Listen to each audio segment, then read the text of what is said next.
Sekarang trade Indonesia dengan Uni Eropa sekitar 30 miliar dolar.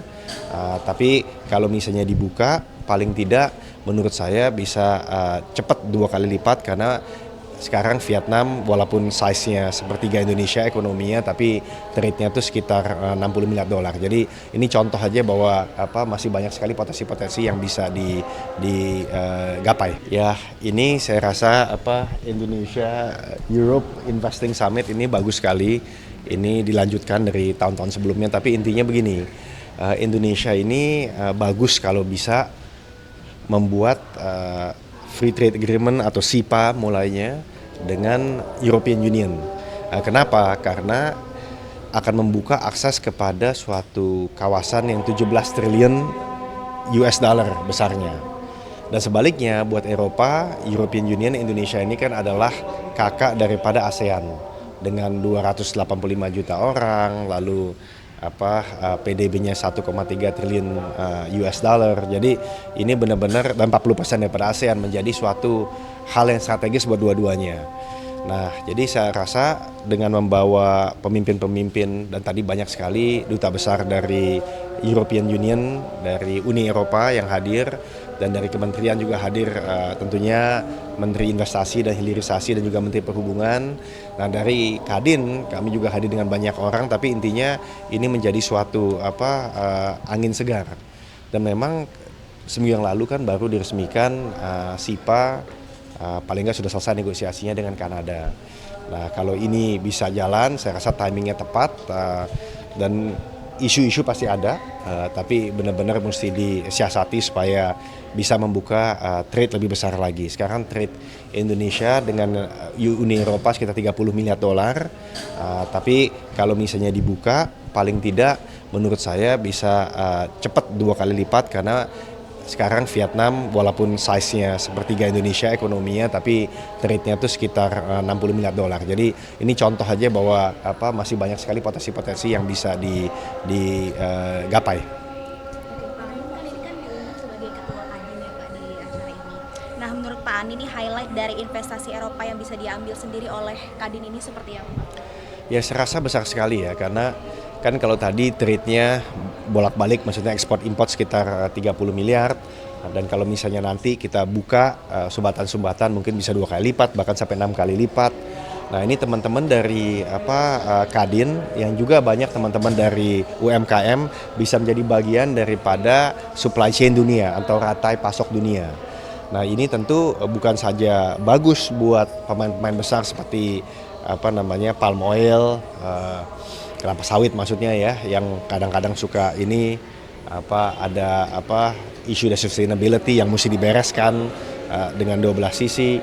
Tapi teman-teman ini bisa masuk ke dalam berbagai macam industri. Ingat, di Eropa itu selain kuat dari sisi teknologinya, edukasinya, yang bisa menjadi mitra untuk teknologi, tapi ini adalah tempat untuk kita menyajikan barang dan servis ke 400, terutama barang, 50 juta orang. Jadi teman-teman di Kadin tentu bisa memanfaatkan ini sebaik-baiknya.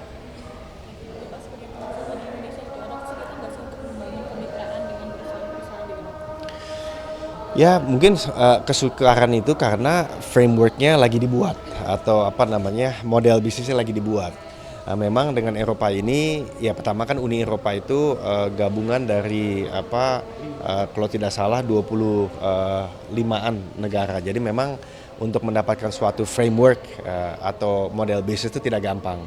Dan kadang-kadang bisa dibilang makan waktu karena standar mereka kan nggak selalu sama dengan kita. Tapi secara umum saya mau melihat tentunya kesempatannya juga tidak kecil.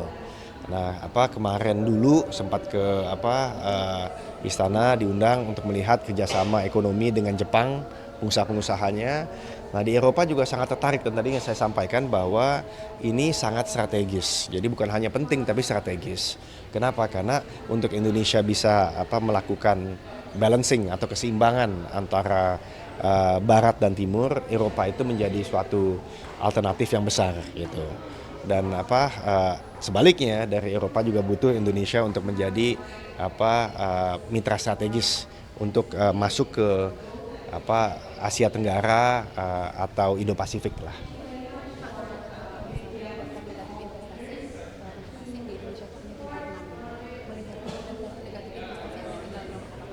tinggal 6. Tinggal 6 saja dari ratusan kan, tinggal 6 saja. Nah ini bagaimana tanggapan? Kendalanya.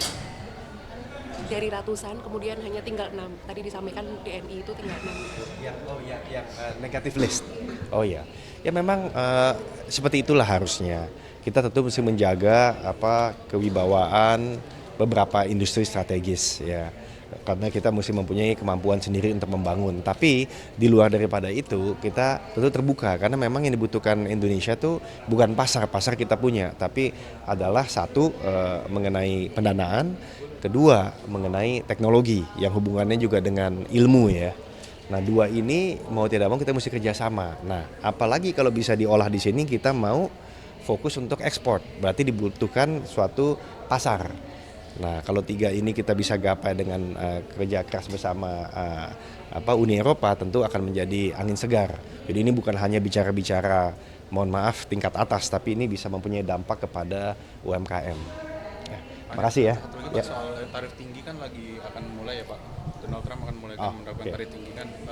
Apakah selain Eropa, pasar mana Ya. aja Pak kira-kira kalau Kadin? Nah, saya rasa itu bagus sekali pertanyaannya karena memang itu kayaknya tidak bisa dicegah ya, tarif tinggi itu. Karena memang bagian daripada kebijakan Pak Presiden Trump.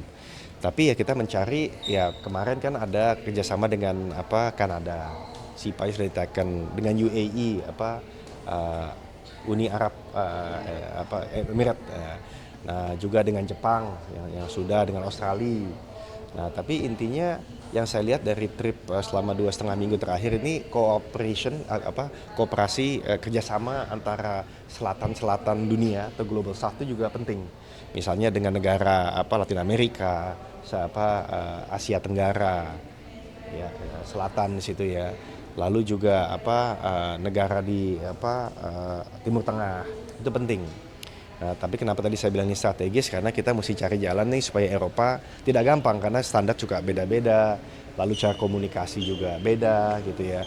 Tapi saya rasa melihat 17 triliun US dollar ekonomi sebagai blok ini yang terbesar di dunia nggak boleh dilupakan. 450 juta orang tidak dilupakan. Nah, jadi inilah yang saya ingin sampaikan. Ya, makasih ya.